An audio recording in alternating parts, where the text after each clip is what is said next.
Thank you, Chairman. I want to thank all of you for being here. This has been very helpful.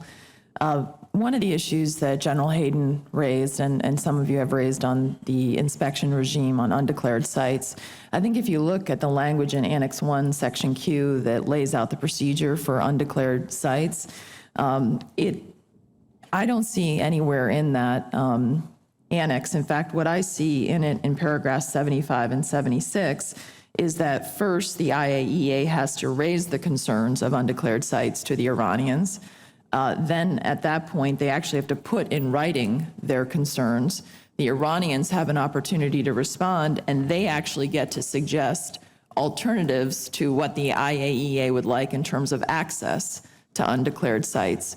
So in that language, to General Hayden's point, do you remain concerned if the IAEA is not given physical access to undeclared sites, that could undermine their ability, even if you use the most advanced testing, to know in fact whether an undeclared site is being used for their nuclear program?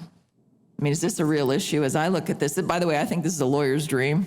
I mean, as we look at the back and forth on this, I mean, I can only imagine my prior life as a litigator. You could have a ball with this. Just like your comment on physical access, nothing in this can I see guarantees us any, or the IAEA, obviously, any physical access to their undeclared sites. I'd say two things. You're right, it doesn't guarantee it. The question of access is not explicitly defined. But second of all, we shouldn't kid ourselves. For certain activities, even physical access is not a panacea. By definition, undeclared sites are just that. You can't know something is going on if you don't know what's going on. So for example, if there's certain weaponization activity going on at an undeclared site, by definition, we're not going to have access to it because we won't know it's going on. And certain types of activities don't leave traces. So even physical access, as valuable as it would be in some cases, is not a solution. Inspection is meant to be a cooperative enterprise, and I think we have to accept the limits that we've got a non-cooperative party on the other end of this agreement. Ambassador. Thank you very much, Senator. If we get into this realm of the managed inspections, the 24 days, we're into likely a significant violation. If the Iranians ultimately in those 24 days don't provide access, that's a violation of the agreement. And I think we would have if we're serious and we would prosecute this, we would have the upper hand in getting a lot of international support, not from everybody, but from key countries. So one other, I have a number of questions, but Dr. Haas, you mentioned that we need to reassure our friends in the region so they don't follow suit.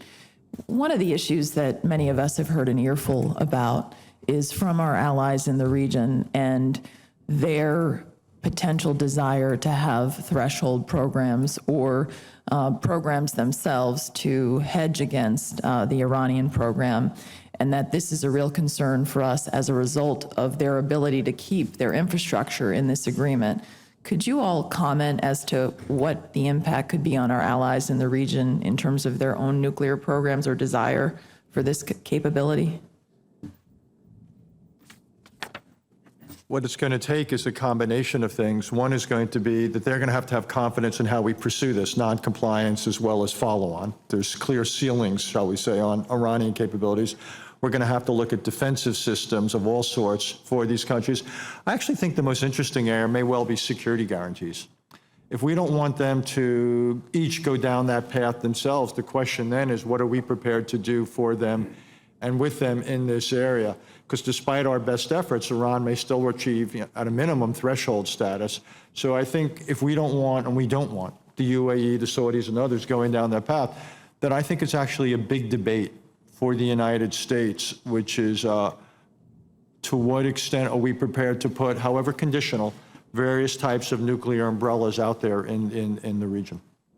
Do others want to comment on this? Senator Ayotte, I would just add one thing, which is if you take a country like the UAE, which has signed a 123 agreement with the gold standard of no enrichment, they have been very vocal about what this means for them now that this very large industrial scale program is being okayed by the international community. You see that in Saudi Arabia as well. So I think the concern you've expressed is extremely well placed and goes to General Hayden's comment about the threat that this agreement, I think, represents to the broader non-proliferation regime over time.